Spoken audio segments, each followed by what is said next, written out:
Welcome to the Fear and Greed Business News Afternoon Report for Monday, the 12th of February 2024. I'm Sean Aylmer.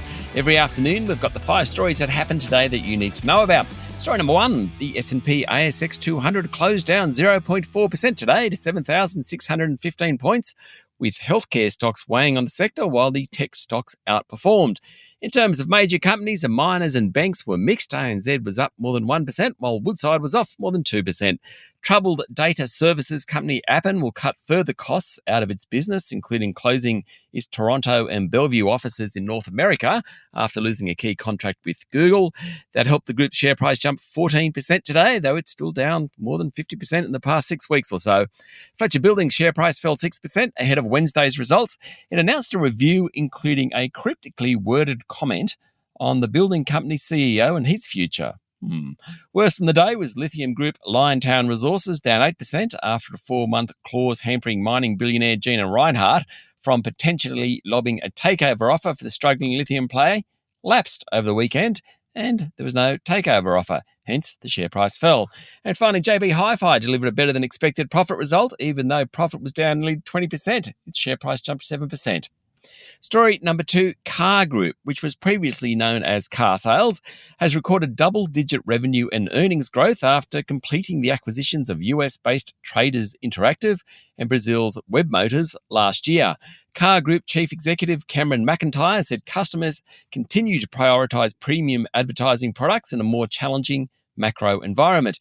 He said the auto market is resilient despite cost of living and higher interest rate pressures, with traffic and inquiry volumes to carsales.com back in December all tracking above the same time last year. McIntyre, when asked about new emission standards, said it's important that manufacturers are given time to adjust. Now, not helping is Australia is a relatively small market for all those manufacturers, and we're a right-hand drive market. That doesn't help either. The company share price closed up 1.5% today, but over the past year, it's up about 50%. Story number 3, haulage group Aurizon today announced an 82% jump in the half-year profit and has dangled the carrot of higher dividends in the future. Aurizon shifts stuff, mostly by rail, around the country. Grains, iron ore, containers. Okay, might not be the sexiest business in the country, but it's a vital part of the economy. Pre-tax earnings were up 26% thanks to higher coal haulage volumes. The result was above expectations. Another highlight of the result was what's known as access revenue. It's money made by providing access to its rail network in Queensland. Not so strong was the containerised freight business, which is mostly carrying clothing, food and machinery across the country and along the east coast. Aurizon's share price closed up 3.5%. Story number 4, oil and gas group Beach Energy was another to report today. It posted a 10% drop in first half pre-tax profit, though the bottom line was a loss thanks to big write-offs. It had to write down some of its oil and gas fields in the Cooper Basin. It had already announced that in January. The group's share price rose 3% today. Kerry Stokes' Seven Group is Beach's largest shareholder. Chief Executive Brett Woods said it was an exciting time for the company with growth projects close to starting production. Woods, who is new to the role, also announced a strategic review with an aim of cutting costs and lifting returns. That's what strategic reviews do. And story number 5, US President Joe Biden and his top aides are closer to a breach with Israel Prime Minister Benjamin Netanyahu than at any other time since the Gaza war began, according to media reports.